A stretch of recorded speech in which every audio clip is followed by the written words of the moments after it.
에게 주신 말씀 같이 보겠습니다. 하나님 말씀은 사도행전 28장입니다. 사도행전 28장 23절에서 31절까지의 말씀입니다.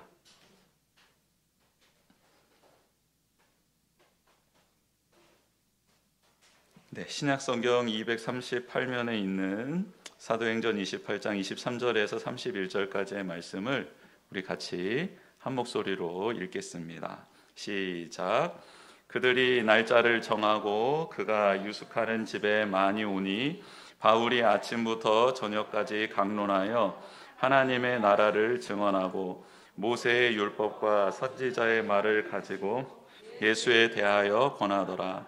그 말을 믿는 사람도 있고 믿지 아니하는 사람도 있어 서로 맞지 아니하여 흩어질 때에 바울이 한 말로 이르되 성령이 선지자 이사야를 통하여 너희 조상들에게 말씀하신 것이 옳도다. 일러스되 이 백성에게 가서 말하기를 너희가 듣기는 들어도 도무지 깨닫지 못하며 보기는 보아도 도무지 알지 못하는도다. 이 백성들의 마음이 우둔하여져서 그 귀로는 둔하게 듣고 그 눈은 감았으니 이는 눈으로 보고 귀로 듣고 마음으로 깨달아 돌아오면 내가 고쳐줄까 함이라 하였으니 그런즉 하나님의 이 구원이 이방인에게로 보내어진 줄 알라. 그들은 그것을 들으리라 하더라. 바울이 온 이태를 자기 셋집에 머물면서 자기에게 오는 사람을 다 영접하고 하나님의 나라를 전파하며 주 예수 그리스도에 관한 모든 것을 담대하게 거침없이 가르치더라. 아멘. 네, 할렐루야. 잘 지내셨습니까?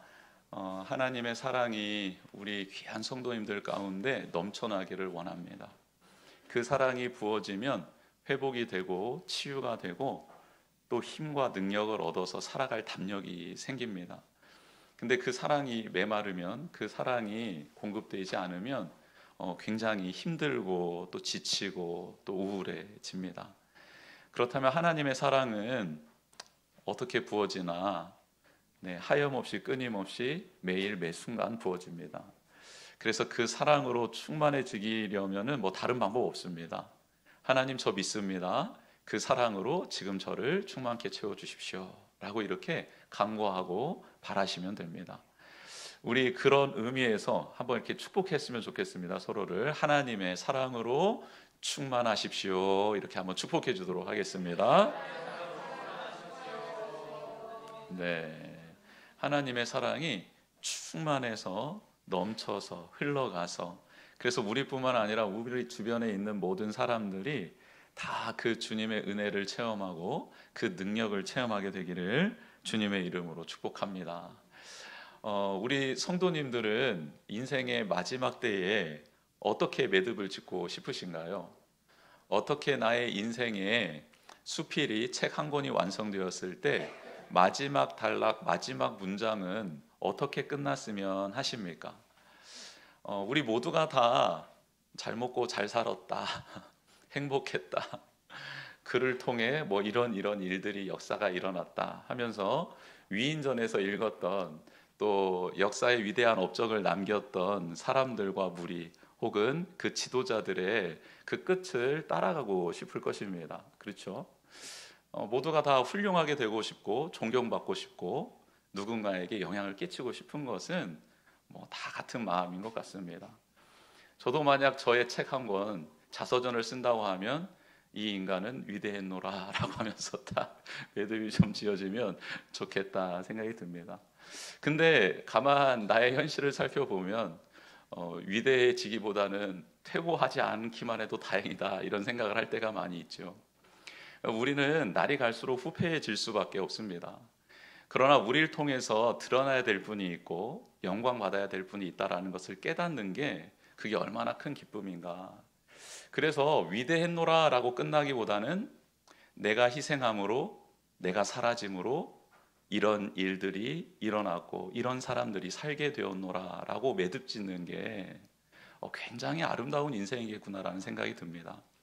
그래서 우리는 부모님의 사랑을 생각하고 특별히 어머님의 사랑을 생각할 때 눈물이 나는 거죠. 왜냐하면 부모님의 사랑, 특별히 어머님의 사랑은 본인이 드러나는 삶을 사는 게 아니라 누군가를 드러내주는 삶을 살았기 때문이죠. 우리가 어떤 존경하는 사람들을 떠올렸을 때 독재자 기질이 있는 분들은 막 이렇게 뭔가 위대한 업적을 막 했던 분에게 막 감동을 받고 거기에 막 엎드려지고 이러는데요. 실질적으로 우리에게 진한 감동을 주고 깊은 여운을 남기고 우리의 삶에 영향을 미치는 사람들을 보면요, 누군가를 위해서 자신의 생명을, 자신의 지식을, 자신의 명예와 권력을 다 희생한 사람, 내어준 사람이 우리에게 깊은 감동을 남기고 여운을 주는 것을 보게 됩니다. 이제 사도행전 마지막 장입니다. 도대체 사도행전은 어떻게 끝을 맺고 있습니까? 30절 31절입니다. 바울이 온 이태를 자기 셋집에 머물면서 자기에게 오는 사람을 다 영접하고 하나님의 나라를 전파하며 주 예수 그리스도에 관한 모든 것을 담대하게 거침없이 가르치더라. 여러분, 바울이 로마에 도착했습니다. 그런데 로마의 가이사 앞에서 그 법정에서 신문 받고 복음을 전하는 내용이 나오지 않아요. 지금 그거 위해서 달려온 것 아닙니까? 근데 그 내용이 빠져 있어요. 로마 교회에, 로마에 있는 교회에 가서 복음 전하고 그 교회 세워가면서 그 교회 파송받아서 서바나, 땅끝이라고 여겨졌던 스페인까지 가고 싶었는데 로마 교회에 들어가 보지도 못합니다. 바로 자기가 머물 그 집에 감금되어진 상태에서 세월을 보내게 되더라는 거예요. 복음의 사역을 왕성하게 펼치는 것도 기록되어 있지 않습니다. 그저 찾아오는 사람에 한해서만 복음을 전하는데 그마저도 믿는 사람이 조금 있고 믿지 않는 사람이 더 많은 일들이 반복되어집니다. 그동안 복음의 능력으로 기적을 거침없이 행했던 사도 바울 아닙니까? 그런데 그의 능력, 그의 기적은요, 이미 신문 받기 시작하면서 사라진 지 오래입니다. 손을 얹은 즉 그리스도의 이름으로 선포한 즉 병이 낫고 죽은 자가 살아나고 앉은 뱅이가 일어나는 일들이 기록되어 있지 않아요. 여러분, 최초의 순교자, 초대교회 최초의 순교자 스데반의 순교가 사도행전 7장에 잘 기록되어져 있죠. 야고보의 순교, 예수님의 제자들 중에 첫 번째 순교자였던 야고보의 순교도 사도행전에 정말 자세히 잘 기록되어져 있습니다. 왜요? 기념할 만하기 때문입니다. 본받아야 되기 때문에 그렇습니다. 그렇다면요, 초대교회 최초의 순교자뿐만 아니라 예수님의 제자 중 첫 번째 순교했던 야고보, 그들보다 더 위대한 복음의 역사, 전도의 역사를 이루었던 사도 바울의 순교의 장면도 다뤄져야 되는 것 아닐까요? 그런데 그 내용도 없습니다. 사도행전의 저자였던 누가는 사도행전이 바울과 여러 믿음의 인물들의 초점이 맞춰지는 것을 굉장히 두려워했었고 염려했었던 것 같습니다. 사도행전은 오직 성령님의 권능으로 하나님 나라가 세워져 가고 하나님 나라가 세워지는 데 결정적인 역할을 하셨던 예수 그리스도만 부각되도록 그렇게 사도행전을 기록해 나가고 있고 매듭을 짓고 있는 모습을 보여줍니다.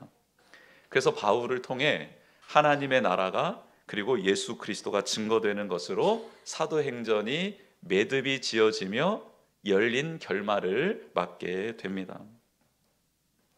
사람에게 초점을 맞추고 사람을 추앙하기 시작하잖아요. 그러면 그 공동체는 타락하게 되어 있습니다.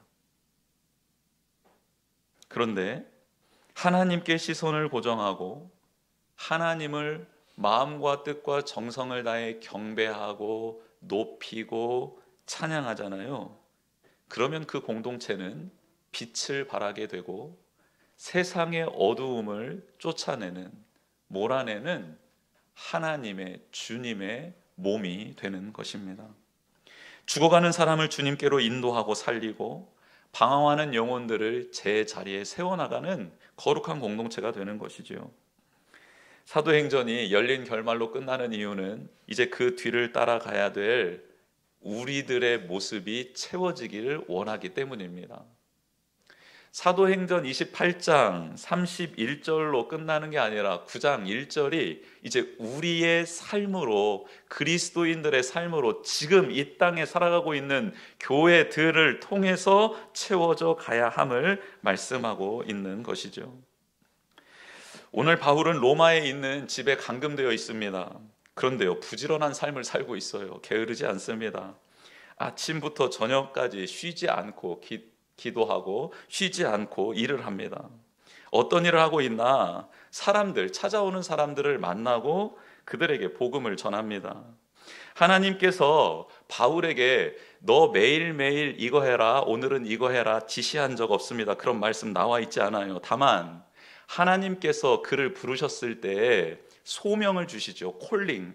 하나님이 수직적으로 그에게 주신 메시지가 있습니다. 너는 나의 택한 그릇이고 나를 전하는 나의 복음 전달자가 될 것이다 라는 사명을 주셨죠.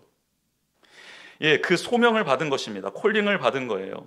그리고 이 소명은 하나님께로부터 수직적으로 주어지는 겁니다. 그리고 소명을 받은 바울은 자신의 삶 속에서 그 뜻을 이루어 드리기 위해 사명자로 살아가는 것입니다. 즉 사명은 자신의 삶의 자리, 만나는 사람들과 밀접한 관련이 있습니다. 소명은 동일한데, 그렇죠, 우리 교회도 하나님이 택한 그릇이잖아요. 소명은 동일한데 바울의 사명과 우리 교회의 사명이 다른 것이죠. 왜요? 있는 자리가 다르고 만나는 사람이 다르고 처한 환경이 다르기 때문입니다. 사명은 주변의 고통과 필요에 반응을 하면서 구체화되는 게 사명이고요. 소명은 하나님께서 나를 부르신 그 부르심, 변치 않는 부르심이 바로 소명인 것입니다. 어느 날 가난한 자의 궁핍함이 마음에 들어와 사무치게 되면 그 사람의 사명은 가난한 자를 위한 어떠한 일들이 사명이 되겠죠. 또는 지쳐있고 힘이 없는 청년들의 모습이 며칠 동안 떠나지 않고 계속 그 모습 때문에 눈물이 난다? 그러면 그의 사명은 아파하고 힘들어하는 청년들을 향한 그리스도의 사랑을 증거하는 사명이 되겠죠. 교회를 바라보는데 건물이 무너지지도 않았습니다. 멀쩡합니다. 아니, 오히려 반짝반짝 빛나요. 그런데 자꾸 쓰러져 가고 있는 교회의 모습이 생각나며 애통해하며 마음이 계속 저며오면 그의 사명은 교회를 위해 엎드려 기도하고 간구하고 교회가 하나님 뜻 위에 세워지도록 중보하며 섬기는 일이 그의 사명이 되겠죠. 이렇게 소명을 받은 자는 그의 마음을 사로잡는 상황과 사람, 어떠한 현상들, 모습들을 만나게 됩니다. 그의 마음을 채우고 고통을 느끼게 하는 그것이 바로 그의 사명이 되는 것입니다. 우리는 무엇에 마음이 움직이고 심장이 뛰고 무엇 때문에 애통하고 무엇 때문에 그렇게 마음이 먹먹해져 옵니까? 나의 눈물샘을, 나의 하나님을 향한 부르짖음을 폭발시키는 그 대상자가, 그 현상이, 그 상황이, 그 일들이 무엇입니까? 그게 바로 하나님이 택한 여러분들에게 주시는 사명인 것입니다. 바울은 감옥에서 생활을 하는 것이 아니라 집에서 감옥 생활을 하고 있습니다. 다른 감옥과 구별되는 점은 사람들이 자유롭게 들어왔다 나갔다 할 수 있다는 것이죠. 로마 시민권자였던 바울에게 주어져 있는 특혜였습니다. 바울은 이런 유익을 자신을 위해 사용하지 않지요. 좋은 조건을 주신 하나님께 감사드리면서 아침부터 늦은 저녁까지 하나님이 맡겨주신 그 소명에 충실한 사명자로 살아갑니다. 그 공간으로 유대인 지도자들을 초대하지요. 하나님의 나라와 예수 그리스도에 대해서 가르치기 시작합니다. 유대인들은 하나님의 나라를 기다리고 있었어요. 하나님이 다스리는 나라, 그가 통치하는 나라가 오기를 갈망했습니다. 그래서 메시아를 기다렸죠. 다윗 왕과 같은 메시아였습니다. 그래서 다윗 왕과 같은 메시아 군주가 나타나 나라를 강하게 세우고 자신들의 경제 활동을 보장시켜 주며 잘 먹고 잘 사는 태평성대를 누리게 해주기를 간절히 원하고 있었습니다. 유대인들의 말을 들어보면 처음에는 하나님의 뜻이 이루어지는 하나님의 나라인 것처럼 들리지만 결론은 자신의 욕망을 이루어주는 하나님의 나라, 그 나라가 오기를 원하고 있었던 것입니다. 하나님 나라가 변질된 것이죠. 그들이 기다리는 메시아는 하나님의 뜻을 이루어드리고 하나님의 통치를 완성시키는 분이 아니라 자신들의 필요를 채워주고 자신들의 욕망을 성취시켜줄 대리자인 메시아를 기다리고 있었던 거예요. 그래서 바울이 전하는 복음, 십자가에 달리신 예수 그리스도가 메시아라고 외치는 이 복음을 유대인들은 너무너무 싫어했던 겁니다. 그들이 기다리고 있던 메시아 상이 아니었기 때문이에요. 하지만 바울은 이렇게 자신을 대적하고 상대하기 불편한 사람들을 계속해서 초대합니다. 여러분, 바울도 좀 편하고 싶지 않았을까요? 불편한 사람 말고 만나면 좋은 사람, 위로받을 수 있는 사람, 격려받을 수 있는 사람과 함께하고 싶지 않았을까요? 그런데요, 끊임없이 유대인들을 만납니다. 그들이 소망하고 있는 하나님의 나라에 대해서 바르게 알려주고 싶었던 거예요. 부딪힘이 있고 또 모욕도 당하고 멸시도 당하지만 그럼에도 불구하고 진리를 계속해서 가르쳐줘서 그 중에 몇이라도 돌아오기를 간절히 원했던 것입니다. 그래서 그 하나님의 나라 온전히 이루실 수 있는 유일한 분 예수 그리스도도 잊지 않고 소개해 주지요. 바울은 소명을 받은 사명자로서 그렇게 살아가고 있습니다. 그렇다면 바울이 전한 하나님의 나라는 무엇일까? 여러분, 하나님 나라는 하나님의 통치와 하나님의 주권이 임하는 것, 그게 바로 하나님 나라입니다. 하나님의 주되심을 믿고 하나님을 경외하고 순종하는 사람들이 모여있는 그 무리가 있는 곳, 그곳이 바로 하나님 나라이지요. 하나님은 천지를 창조하신 분이십니다. 전능하신 분이시죠. 그리고 특별히 하나님의 형상 따라 창조된 인간을 너무너무 사랑하셔서 그들과 영원토록 교제하고 싶어 하시는 분이 또한 하나님이십니다. 인간을 통해 하나님의 뜻이 이 땅에 이루어지길 원해서 그들을 대리자로 세워주신 분이 하나님이십니다. 그래서 사랑하는 인간에게 하나님의 뜻과 마음이 담긴 말씀을 주십니다. 하나님의 나라는 그래서 말씀이 기준이 되는, 말씀이 그 나라의 통치 원리가 되는 곳이 하나님의 나라입니다. 하나님 말씀은 곧 하나님 나라이고 인간에겐 생명 그 자체가 바로 말씀인 것이지요. 그래서 매일 먹어야 합니다. 매일 들은 말씀을 곱씹어야 합니다. 묵상함으로 소화시켜내야 합니다. 말씀에 순종함으로 하나님의 능력이 내 삶 속에 드러나는 삶을 살아가는 게 하나님의 나라에 거하는 백성의 모습입니다. 그리고 그 하나님의 말씀이 인간의 생명이 되도록 역사해 주시는 분이 있는데 성령님입니다. 그래서 하나님의 나라는 성령님이 충만한 나라입니다. 구약에서는 성령님을 하나님의 영으로 표현하지요. 성령님이 임하셔서 인간의 마음을 열어주십니다. 인간의 마음이 옥토가 되게 합니다. 말씀이 들어와 뿌리를 내릴 수 있도록, 자라날 수 있도록 말씀 안에 숨겨져 있던 능력을 보게 하고 나타나게 하고 열매 맺는 삶을 살아가게 도와주십니다. 성령님은 하나님을 주인으로 고백한 이들에게 들어가서 자유롭게 역사하시는 분입니다. 그리고 충만하게 임재해 주시기를 원하시지요. 성령님은 우리 가운데 들어오셔서 육신의 소욕을 제거해 주시고 하나님의 뜻을 따라 살아갈 수 있는 욕망을, 그 열정을 부추겨 주십니다. 본성을 따라 살지 않고 진리의 말씀을 따라 걸을 수 있도록 우리를 보호하시며 친히 인도해 주시는 분이 성령님입니다. 그렇게 하나님의 뜻을 따르고자 노력하는 이들에게 은사를 부어주시고 열매를 맺게 하시고 장애물을 만났을 때 인내하며 지켜낼 수 있도록, 하나님을 바라볼 수 있도록, 궁극적으로 승리할 수 있도록 도와주시는 분이 바로 성령님이십니다. 그래서 하나님 나라에 속한 백성들, 그 하나님 나라 안에는 그렇게 성령님이 충만히 임재하고 있는 거고 그 성령의 충만함을 힘입어 살아가는 사람들이 있는 것입니다. 또한 하나님의 나라 안에는 믿음의 사람들이 있습니다. 때로는 나 혼자 믿음 생활하는 것처럼 느껴질 때가 있죠. 외로울 때가 있습니다. 고독할 때가 있습니다. 그런데 하나님은 우리를 홀로 두시는 분이 아닙니다. 그 나라에는 믿음의 사람들이 아주 많이 있습니다. 특히 소명을 받은 이들이 많이 있는데요, 그 중에 나와 같은 사명을 받은 사람들이 꼭 있습니다.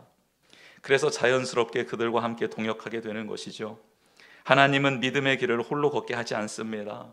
서로 사랑할 수 있도록 그렇게 공동체를 꼭 만들어 주십니다.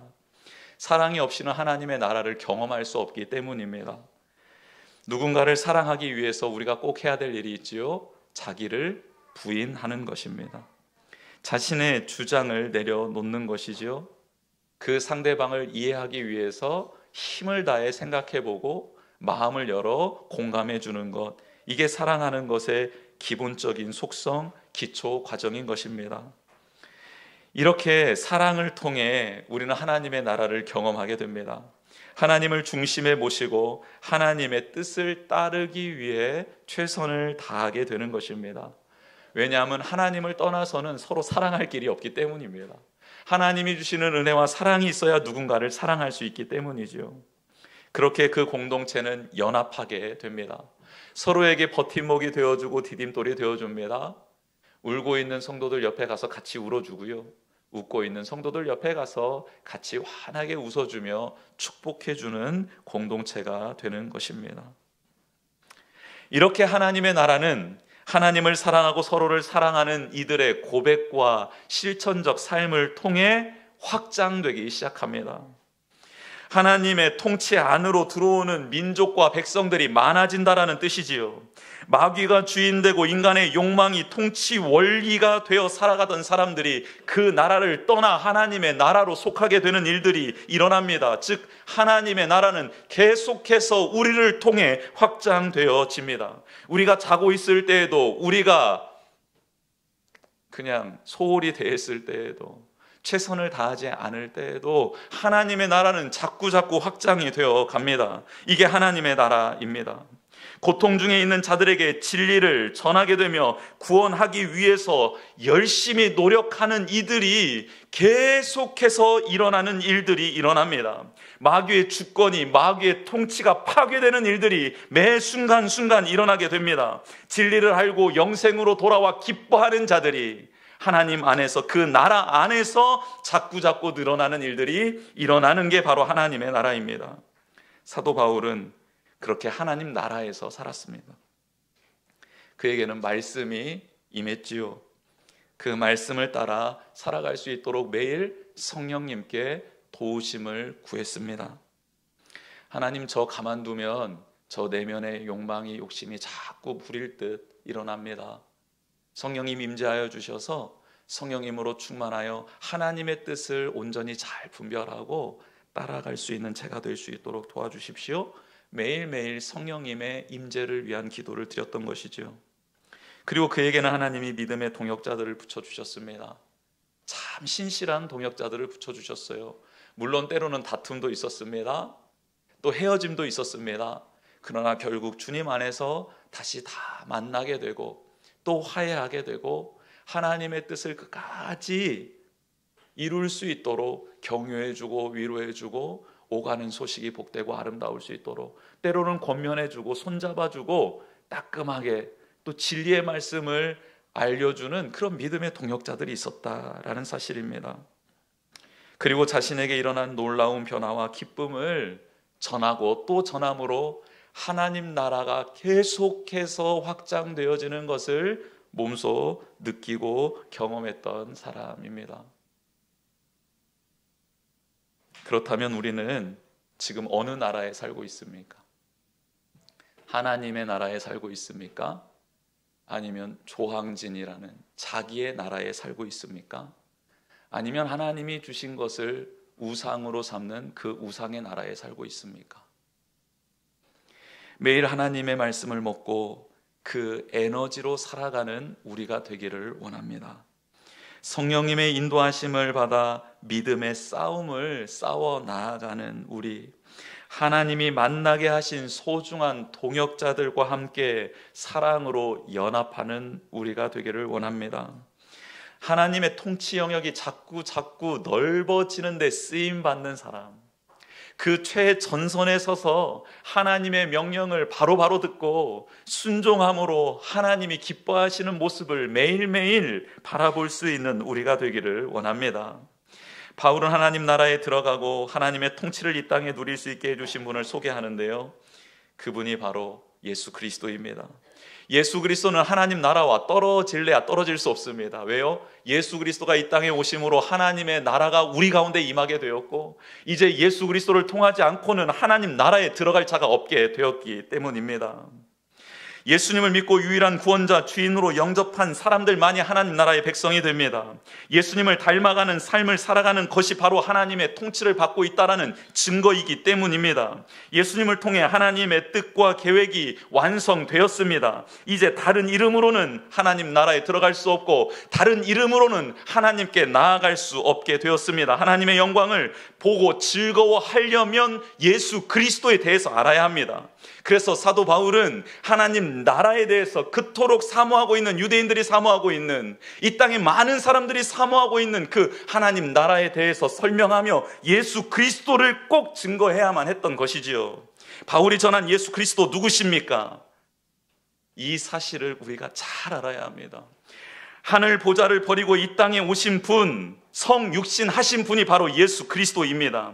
하나님을 사랑하고 죄인을 사랑하셔서 그 모든 것을 내어줄 정도로, 자신의 생명까지 내어줄 정도로 모든 것을 내려주신 분, 포기하신 분, 그분이 바로 예수 그리스도이십니다.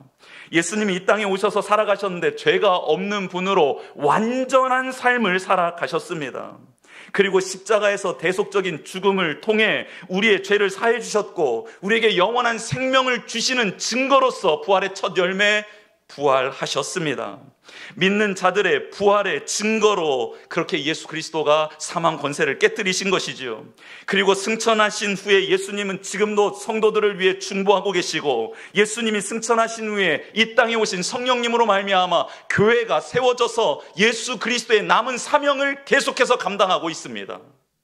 그리고 다시 오실 예수님으로 인해 하나님 나라는 완성됩니다. 바울이 전한 예수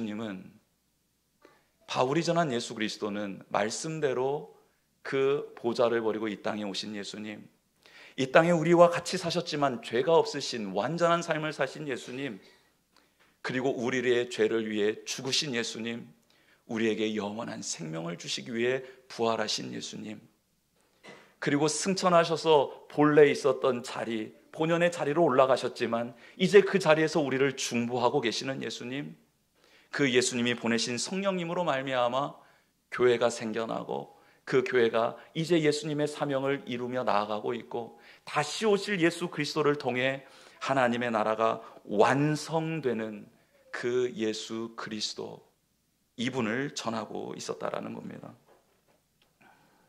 바울은 예수 그리스도를 증거합니다. 예수 그리스도를 통해 하나님 나라에 들어갈 수 있다고, 우리 삶 속에 하나님 나라가 임할 수 있다고 말합니다. 그리고 이 땅에서부터, 지금부터 예수 그리스도를 통해 누리게 되는 이 하나님 나라는 종국에는 완성될 것이라고 고백하지요.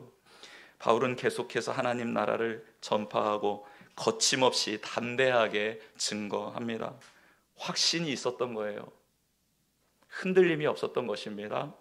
이는 복음의 승리와 확장을 또한 상징하기도 합니다. 우리는 하나님 나라와 예수 그리스도에 대해서 머리로 뿐만 아니라 삶으로 알아가야 합니다. 마음으로 느껴야 합니다. 하나님 나라가 지금 내 안에, 우리 삶 안에 임했다라는 것을 믿고 고백하고, 그리고 예수 그리스도가 어떤 분인지를 온전히 느낄 수 있고 살아낼 수 있고 고백할 수 있는 우리가 되기를 주님의 이름으로 축복합니다. 다음 주가 대림절 첫째 주일입니다. 세상은 늘 그랬듯이 성탄 트리, 그렇죠? 크리스마스 트리와 캐롤과 그리고 상업 전술로 이제 화려한 시즌을 보내게 될 것입니다. 그렇다면 우리는 어떻게 보내야 될까요? 다음 주부터 시작되는 이 대림절 기간을 통해서 예수님을 더 깊이 알아가고 만나고 그분을 삶 속에서 누리게 되는 우리가 되기를 주님의 이름으로 축복합니다.